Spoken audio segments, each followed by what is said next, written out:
Friends, welcome back to my channel Ikraj gardening. दोस्तों, आज की इस वीडियो में मैं आपको क्रिसमस ट्री की केयर बताऊंगी कि आप कैसे पॉट में क्रिसमस ट्री को ग्रो कर सकते हैं। मेरा ये क्रिसमस ट्री प्लांट जो आप देख रहे हैं, ये 7-8 साल पुराना प्लांट है मेरा, और ये मेरा पॉट में ग्रो कर रहा है और काफ़ी अच्छा और काफ़ी बड़ा ग्रो हो चुका है। तो इसकी केयर मैं कैसे करती हूँ और ये पॉट में इतना अच्छा कैसे ग्रो कर रहा है, ये मैं आज आपको इस वीडियो में बताऊँगी।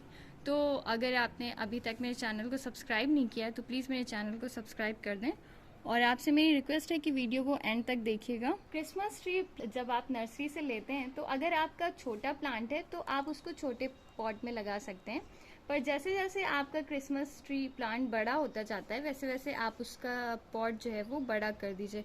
जैसे ये मेरा काफ़ी बड़ा प्लांट है, तो ये मेरा 12 इंच के पॉट में लगा हुआ है, लेकिन अब इसमें रूट बाउंडिंग होने लगी है, इसकी रूट्स ऊपर आ गई हैं। तो अब कुछ टाइम बाद मैं इसे फिर से रिपॉट करूँगी। इसे क्रिसमस ट्री प्लांट को हर साल रिपॉट नहीं करना होता है।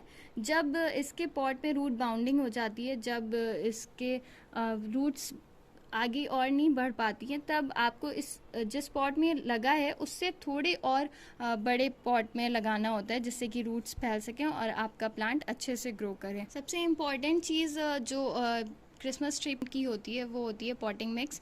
आप इसकी सॉइल बहुत अच्छी और वेल ड्रेन तैयार कीजिए, जिसमें आप 50% नॉर्मल गार्डन सॉइल ले लीजिए और उसमें आप 25% सैंड मिक्स कर लीजिए और 25% काउ डंग कंपोस्ट आप मिक्स कर सकते हैं, या आप लीफ से अगर घर पे कंपोस्ट बनाते हैं तो आप वो भी मिक्स कर सकते हैं। तो उससे आपका प्लांट बहुत अच्छा ग्रो करता है और आपकी वेल ड्रेन पॉटिंग मिक्स तैयार होती है। बस आप जो भी पॉटिंग मिक्स तैयार करें उसमें पानी नहीं रुकना चाहिए, क्योंकि पानी रुकने से इसकी रूट्स जो है वो ख़राब होने लगती हैं और इसकी टिप्स ब्राउन होने लगती हैं।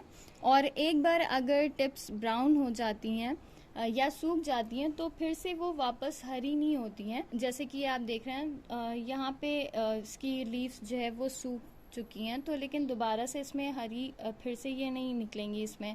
हाँ, इस तरह से न्यू शूट निकल सकती है, इस तरह से नया कल्ला निकल सकता है। जैसे एक देखिए ये निकल रहा है यहाँ पे, और एक ये नया कल्ला निकल रहा है यहाँ पे, ये न्यू शूट आई है।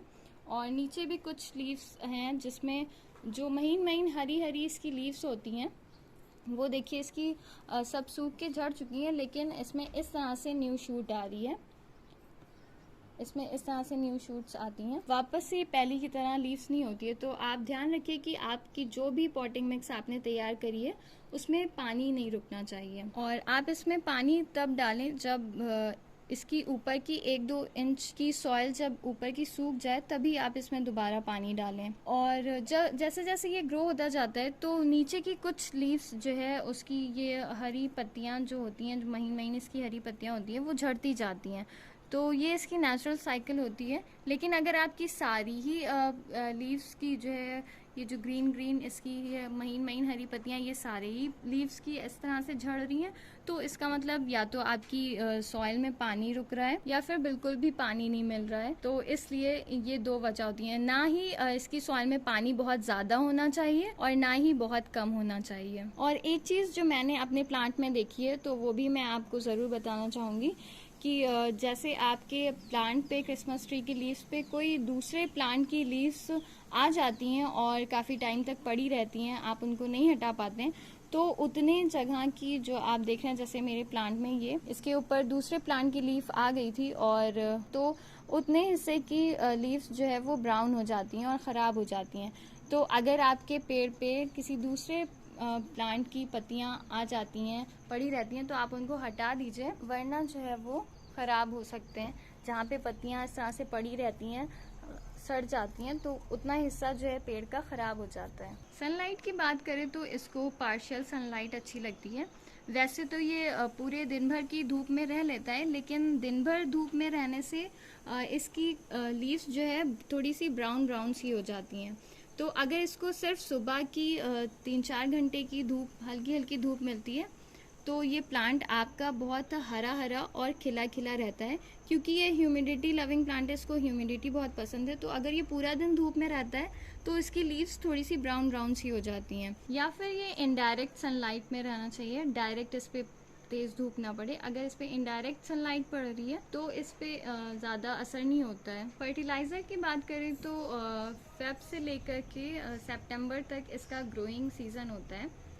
तो फेब से लेकर सितंबर तक आप इसको हर महीने, अगर आप लिक्विड फर्टिलाइज़र देते हैं तो बहुत अच्छा रहता है, और अगर आप लिक्विड फर्टिलाइज़र नहीं दे पाते हैं तो आप काउडंग कंपोस्ट भी महीने में एक बार इसको दे सकते हैं। सबसे इम्पॉर्टेंट बात, इसका जो ये सबसे ऊपर का स्टेम होता है, सबसे ऊपर का ये जो कल्ला होता है जहाँ से इसमें न्यू लीव्स आती हैं, तो वो टूटना नहीं चाहिए। मोस्टली प्लांट्स में ये होता है कि ऊपर का टिप हम तोड़ देते हैं तो वहाँ से नए कल्ले निकल आते हैं, लेकिन इसमें ऐसा नहीं करना है क्योंकि क्रिसमस ट्री ये सीधा इसी तरह से ग्रो करता है और ये लुक इसका ज़्यादा अच्छा लगता है। अगर ये यहाँ से टूट जाएगा तो इसमें और कई सारे शूट्स आ जाएंगे और फिर इसका शेप जो है ये स्ट्रेट वाला ख़राब हो जाएगा।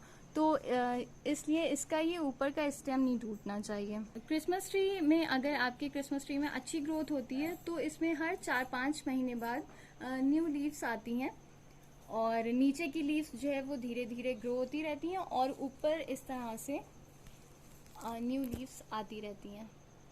तो अच्छी ग्रोथ के लिए आप इसके ग्रोइंग सीजन में इसमें लिक्विड फर्टिलाइज़र दीजिए या आप काउडंग कंपोस्ट भी दे सकते हैं। और इस पे दूसरे पेड़ों की पत्तियां ना गिरने दीजिए क्योंकि दूसरे पेड़ों की पत्तियां गिरने से इसकी लीव्स जो है वो इस तरह से ब्राउन हो जाती हैं। तो इसलिए ये देखिए, इस पे एक दूसरे प्लांट की लीफ पड़ी रही काफ़ी टाइम तक और इस तरह से ये ख़राब हो जाता है, ब्राउन ब्राउन सा हो जाता है। सो फ्रेंड्स, अगर आपको मेरी वीडियो अच्छी लगी हो तो प्लीज़ इसे लाइक कर दीजिएगा, और अगर आप मेरे चैनल पे नए हैं तो प्लीज़ मेरे चैनल को सब्सक्राइब कर दें।